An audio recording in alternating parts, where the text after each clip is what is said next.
Hello, everybody. Welcome into another edition of Talking Fitchburg on this Friday, July 31st, 2020. I'm Jeremy Crosby. I hope you have a wonderful day as we work into the weekend. Maybe you've already started your weekend. Maybe you got a last shift, whatever the case may be. We're here. We're ready to go. And we have a very special show for you today. That's right. We'll be joined by the mayor of Fitchburg, Aaron Richardson. He'll stop by. We got a two-part segment with him today. I had a chance to talk with him earlier this week before he took some vacation. So we'll check in with him, talk a whole lot about a lot of different things happening here in the city of Fitchburg coming up. So you're going to want to stay tuned for that interview today, as it was good. We had a lot of fun. We always have fun when we talk with him. So we'll have that for you here in just a little bit of time. But we get to jump right in to the headlines. And we start with COVID-19. We haven't taken a look at the dashboard this week, so I want to make sure we got that into the show. And Andrew has taken a snapshot here of the dashboard as of when we taped the show. This is where we were at. Confirmed cases. This is Dane County, by the way. This is not Wisconsin. This is Dane County. Confirmed cases were at 4,005. Total tests, 155,354 and counting.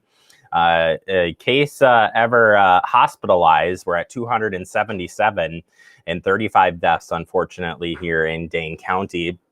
Andrew has also done a nice piece here to show us the cases as it's gone on through the pandemic. So to put it in perspective, our numbers were really low until we hit July, and then they skyrocketed with one of the days we had our top case there up in almost 130 for the day reported. So just to kind of put it in perspective of where we were to where we've gone and where we're going. Currently, we are on a slow downward trend, but we're still way above what we were when this pandemic started here in the United States and in Wisconsin in particular. So this and other factors across Wisconsin has prompted Governor Evers to issue an executive order declaring public health emergency and requiring face coverings statewide. And this is what this order says. It was declared yesterday that the public health emergency is issuing this emergency order for individuals to wear face coverings when indoors and not in a private residence, with some exceptions, as clarified and defined in the order. The order is effective at 12:01 tomorrow, Saturday, August 1st, 2020, and will expire on September 28th, 2020. Or by a subsequent suspending of the order. This Executive Order 82, declaring a public health emergency, and emergency order number 1, requiring face coverings statewide, are both available at the Public Health of Wisconsin Public Health. For more information, Wisconsin is seeing new and a significant community spread and increased cases of COVID-19, which requires that we declare a new public health emergency and require face coverings. Wisconsin has experienced a drastic rise in COVID-19 cases throughout the entire state, with 61 of the 72 counties, or 84%, representing 96% of the state's population, experiencing high COVID-19 activity. We just showed you what was going on in Dane County. The numbers are high. All regions of Wisconsin have high COVID-19 activity levels. This is a dramatic increase from where Wisconsin was in June, and we only were at 19 of the 72 counties, or 26 of the population were experiencing high COVID-19 activity. The average number of new confirmed cases has dramatically increased through July, with the average of 550 new cases each day between July 1st through the 7th, and an average of 764 new cases each day between July 8th through the 18th, a 37% increase from the previous week. An average of 890 new cases each day between July 15th and 20 through the 21st. That's a 16% increase from the previous week, and an average of 938 new cases each day between July 22nd and July 26th. That's a 5% increase from the previous week. All of those factors combined equals this new order. So, good thing here in Dane County, we've been in that order. So it shouldn't affect us too much. But if you are leaving the county, know that you're going to continue to practice it when you go indoors. So keep that in mind, that outside of Dane County, when you go to a place indoors, you're wearing a face covering And we have a bunch of resources up on our carousel that's on our media channel on how to make those face masks if you haven't already. Like I said, here, at least in Dane County, we've been in that. So we'll continue to keep you updated on things as it unfolds with that, but that is what the order looks like. All right, turning our attention to the election and the election dates, the primary partisan primary for Tuesday, August 11th, registration for in-person until the Friday before the election at the City Hall, the clerk's office. Early voting will be happening or you can vote on the election day, or ballot to be counted. The voter must choose a party and not a cross-party lines. Presidential election will be held on Tuesday, November 3rd. The deadline for the online registration and registration by mail is October 14th, 2020. You can request an absentee ballot at myvote.wi.gov. And you got any questions, you can call our friends at the Fitchburg Clerk's Department. Their office number is 270-4200. Election inspectors are needed as well to work the polls, and training will be provided. Sticking on that, with the absentee voting going on for the August 11th partisan primary, we will be offering curbside appointment or curbside to fill out your ballot or by appointment. Either way, you need to schedule your appointments now through August 6th from 8 a.m. to 4:30 p.m. and on Friday, August 7th from 8 a.m. to 5 p.m. You can call the clerk's department to schedule your appointment. Highly recommend you schedule an appointment, by the way. That's what they'd like you to do. That number is 270-4200 to schedule those appointments. And please indicate if you want to vote at curbside or if you're going to be coming inside the building. We will be available. No appointments will be available after 4:15 on each day. You will need to bring a photo ID, and we suggest you bring your own ballpoint pen, black in color, to mark your ballot, and request that you wear a face mask. So please make sure you do have that scheduled or have this schedule yourself, that is, for the upcoming election. All right, that does it for our headlines. Coming up next, we open up our guest segment today, two-parter. We're going to be talking with the mayor of Fitchburg, Aaron Richardson. That's next right here on Talking Fitchburg.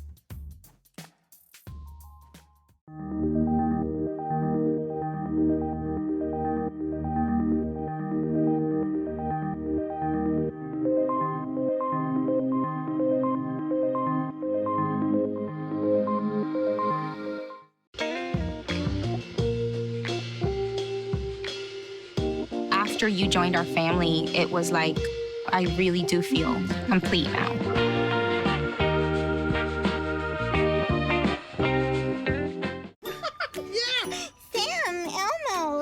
Julia, are you ready to play band with us? I'm gonna play my clarinet. And Elmo's gonna play his drum. Drum loud. Oh, well, you know what to do, Julia. Julia knows. Mm-hmm. With Julia's autism, loud sounds can be too much. But she still loves to make music. Play band. Early screening for autism can make a lifetime of difference. Find out more at screenforautism.org. Welcome back into Talking Fitchburg. Joining me today from his comfortable seat at the, well, it looks like the kitchen table, it's your mayor, Aaron Richardson. Aaron, how you doing? I'm doing great. How are you? Good. Was I right? Are you in your kitchen, or is this the in the tower of the West Wing? This is in the the second kitchen. No. Kitchen's next door. It's kind of a dining room, living room combination. Nice. Well, thank you for taking the time. As we know, you've got some time off coming up here, so we want to make sure we got an update from you. We haven't had a chance to check in with you recently, but we will now. And I don't want to take too much time. I want to start off with COVID-19 and where we're at from a city standpoint on at least update from your perspective. Yeah, there hasn't been a whole lot that's changed lately. It's kind of a status quo. Obviously, monitoring the infection rate and new cases.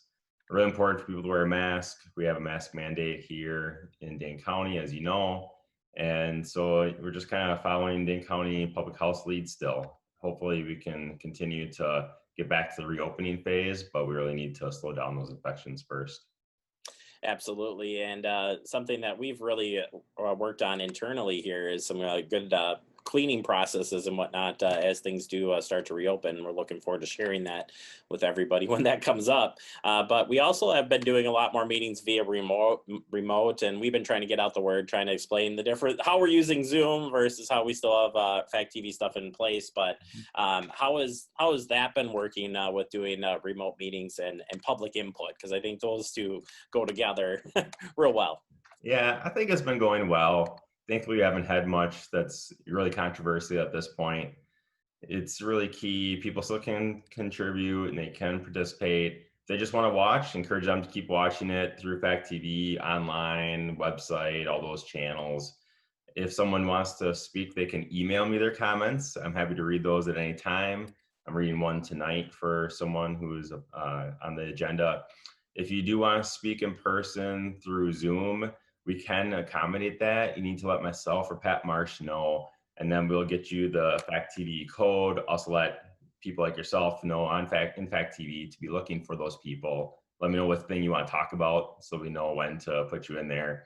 I'm sure you've talked about this a lot. We're not going to publicly post these links because then you get people Zoom bombing going on there when they shouldn't be. And we want to do that. We want to keep it somewhat secure and safe. Yeah, well, basically what we've been telling people, the reminder is that fact we established our streaming processes in 2010. So we actually have been streaming and doing these things for many years, where some of the municipalities in the area never were streaming their meetings before. So you hear a lot about Zoom and being a part of it. And so I think it's just a lot of education that, we're using Zoom as our platform to bring people together into a meeting space, but we're still combining that with our technology that we were already invested in here in the city. And it's coming to good. But I think it's good to note on the public comment, Aaron. I appreciate you sharing that, because that's still very important to all the staff, council, and yourself, that they can have a chance to speak. Yep. Yeah. We still want people to participate and be involved. That's really the key thing. Still want all that. Absolutely. Speaking of being involved, CIP and budget, we're in the midst of CIP with amendments right now, and we'll be moving forward on that in budget coming up here. As you look at this as a whole, Aaron, what are we talking about when we're planning between a pandemic and still keeping business going here in Fitchburg? Yeah, there's really two steps to the budget process. The first is the CIP, which we're in right now. And those are really for big projects, big ticket items. And so right now, a while ago, released my budget. Council members last week had to get in their amendments. I believe there's 14. There's a couple that might end up dropping off. And that's kind of the next step. We'll vote on those in the next month or so here. And then after that is really the main piece, which is the operating budget. Everything we're doing the CIP for next year could actually still change in the operating budget. For me, looking at that, I believe in next week, I'll start hearing from and meeting with the different department heads, find out what their priorities are. And is in a year like this with the pandemic, my goal is really to try and keep the increase to zero if possible for an average home. A lot of people are very uncertain about their finances, about their jobs, and I don't want to create more of a burden for those people. We got a lot of tough decisions to make. There's a lot of great ideas and things I'd love to do, but money's an issue, and it's always going to be an issue. We run a pretty tight ship, and that's good, I think, and important to do. But that means some things that we would really like to do, we just unfortunately can't do. But it's important to keep the level of services that we do have. And so that's really key for me, is looking at the budget is how can we make it affordable for people to continue living here while still doing the main services that we provide. Yeah, it's a great time to find out from the departments. You get to hear, well, firsthand for yourself. You get to see everything that's out there and working on. And truly, I mean, the staff is here working for the residents. So we're trying to do things that work, real well with the residents, keeping up on what they want to see done and what council wants to see done. But yeah, we work hard for you, and happy to get that turned in. And of course, you can keep up right here on Fact TV with all of the upcoming discussion points, and then those things will get adopted. Yeah, for me, one of the things that we don't typically do in the operating budget is look ahead. but I'm going to try and do that a little bit this year. We know the town of Madison is coming. Parts of the town of Madison are coming to Fitchburg in a couple of years, and that's going to put a lot of stress on a lot of different departments. And so I don't know how many positions I'll be able to add this year, but I know in the next 2 or 3 years, there's a number that we will have to add because public works, building inspection, senior center, all these areas are going to have to serve 1,500 more people. And so really try to provide that roadmap on, hey, here's where I see the next few years those needs coming from. Not to say that it won't change, but I think we have a pretty good idea on some of the basic stuff, and there's going to be unknowns that come up. Yeah, that's a good point. That we do have that in the horizon, and it's something that you do want to be ahead of. Something to combine with that too, Aaron. Looking back at the last election, you're actually in the position for several more years too. So you're kind of the guinea pig here on setting something and having it. The nice way of saying it, you're setting the guidelines here for the next couple of years. So that kind of look ahead actually is probably beneficial by the city and having you earn the mayor position be longer. Yeah, I think it's a benefit.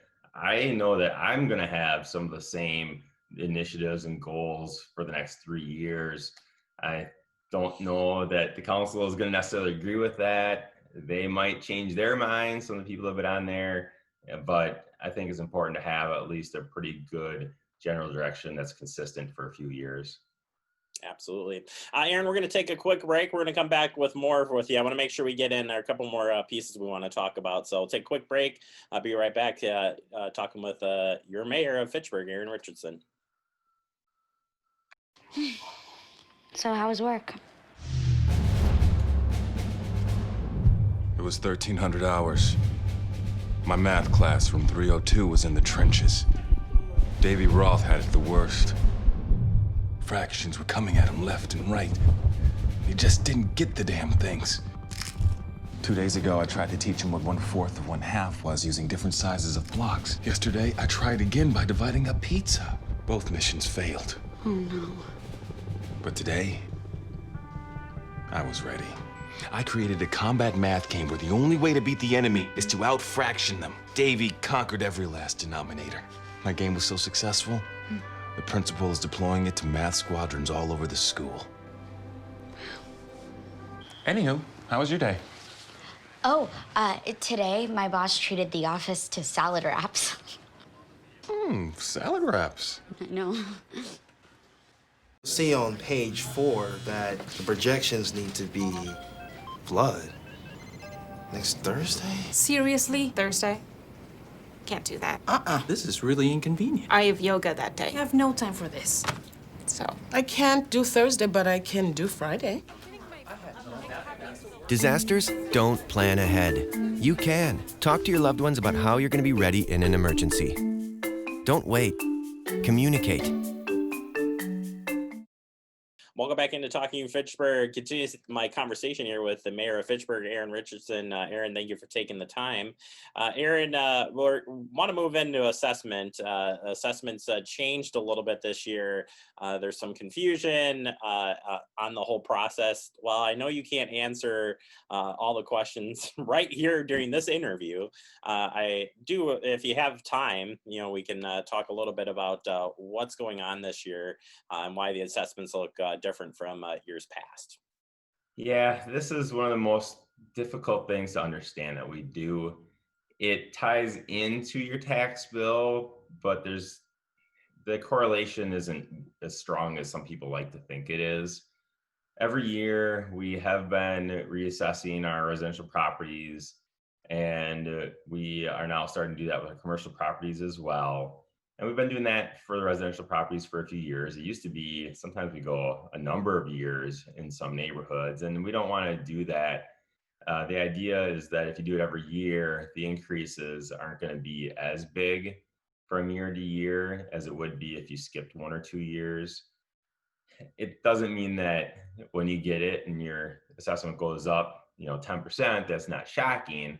It's really key to look at what the overall increases are. So for me, it's really, I believe the overall increase was 14%. And so if your assessment went up by less than that, in theory, I'm not going to say your taxes are going to go down because a lot of things factor into that. But if we as a city put kind of a flat budget in there, then you should at least stay even. Now, we're a third of your tax bill. You still got the school district, Madison College, the county. All those are probably not staying flat, but hopefully they stay fairly flat.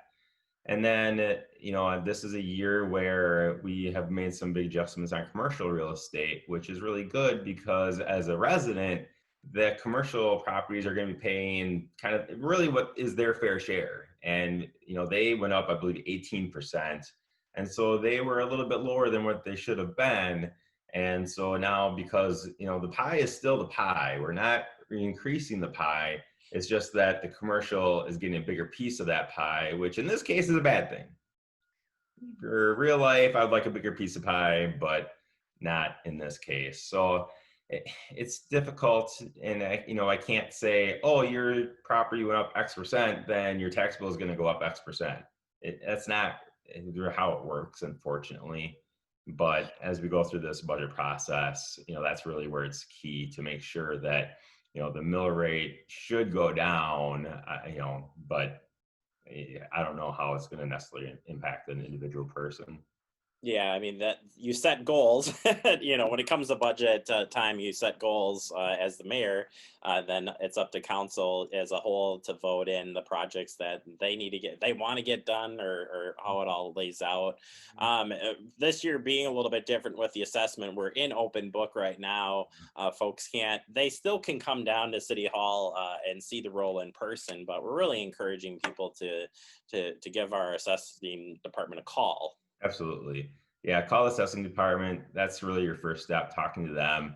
You can call and talk to me. Some people have, but I am completely removed from that. And I need to be. It needs to be an independent process that isn't influenced by some mayor, a council member, a staff member saying, oh, well, wait a minute. No, we really like this person. Can we reduce theirs? That's not how it works. That's not fair. That's not transparent.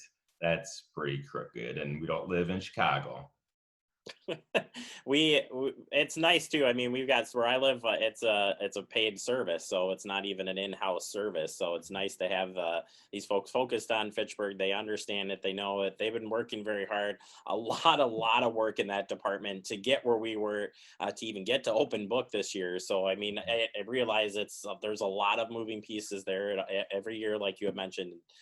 Has been, but the staff top notch. They're making sure that everything is correct as always, and again, making sure that the fair share is split when you refer to the pie piece. That is super important to our staff here.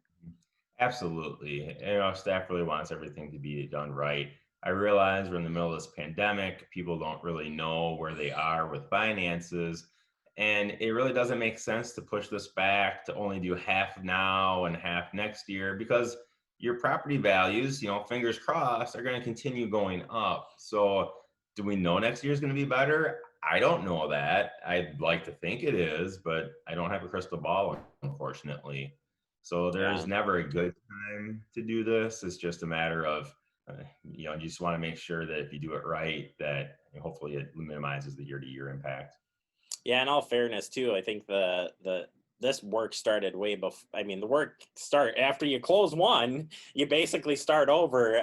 So this work has been going on prior to even getting to the COVID-19 pandemic that we're in now. So it's the kind of, it like everything else, came at a bad time, and we're working through it, at least from the pandemic side of things. But Aaron, thank you for explaining that. Yeah. Final piece here, talking about the businesses. Businesses certainly have faced different businesses have faced some pretty big impacts from COVID-19. What do we have out there for resources for the businesses, and just tell us the climate that some of the businesses are in currently from what you've heard. Yeah, it's been a challenge, kind of stepping back to the 25% capacity. We were at 50, now we're back to 25. It's additional challenges. Making sure that people are in masks is a challenge as well. We have done a couple things that some businesses have taken advantage of and still are available for others.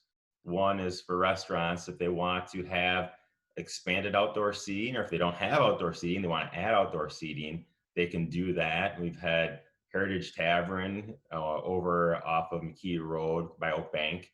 They actually started doing that. They used to be just catering, and now they have a tent in their parking lot that you can actually go and sit down. They also have takeout available. Me and Julio is doing that as well. And so other businesses, other restaurants can do that. And we also provided and started essentially assistance fund. It's just a 1% interest loan, real low interest loan for businesses in Fitchburg, smaller businesses. And they can apply for that to help them get through this time as well. We've had some businesses do that as well. And so, really just hoping that can help some small businesses as well. And we still have funds available. So that's something that businesses can still apply for. Payments don't start until January 1st. So the sooner you get it, the bigger your grace period is. And, contact Mike and Joyce in economic development. They're fantastic. If you're a business owner, you already know they're great. They're yeah, you've probably talked to them, right? yeah.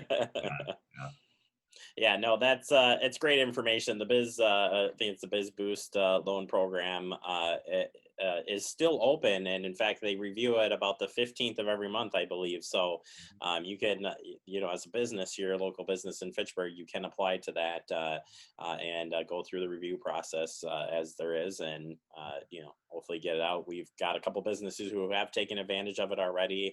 Those are out on the Facebook pages there of economic development. So overall, Aaron, it's trying to get back to whatever normal is, right? Hopefully our businesses can stand strong and our residents take advantage of checking out all the great stuff we have right here in Fitchburg. Yeah, absolutely. I'd like to say that we're towards the end of this or making good progress, but I just don't think we're there quite yet.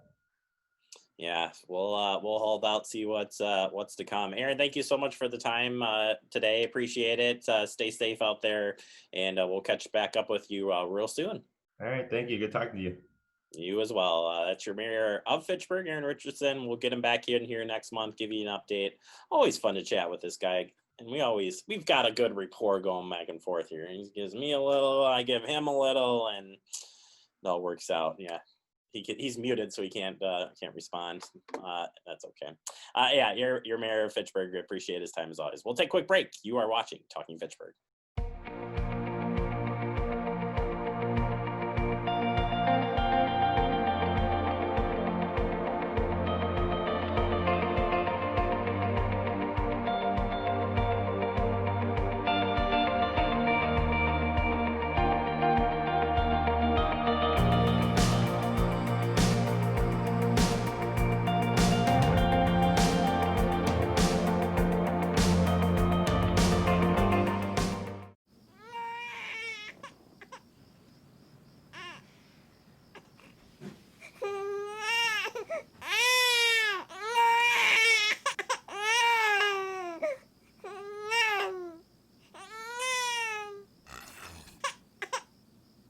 If you love them enough to suck the snot out of their nose at 4 a.m., then surely you'll check NHTSA.gov/the right seat to make sure they're in the right car seat. Welcome back into Talking Fitchburg. Wrapping up the show for the day. I want to thank our guest, Mayor Richardson, for coming out and talking with us today. We'll get that interview posted up online so you can go back and watch that, and we'll get him back here on our show, hopefully in the next month. All right, we're heading into the weekend, and there's only one way you can stay connected to Fact TV, and it's through all of our great media outlets. Check us out on social media. Check us out on Apple TV and Roku. Check us out at the website, fitchburgwi.gov. We want you to watch. Have a safe and fun weekend. We'll see you back here Monday.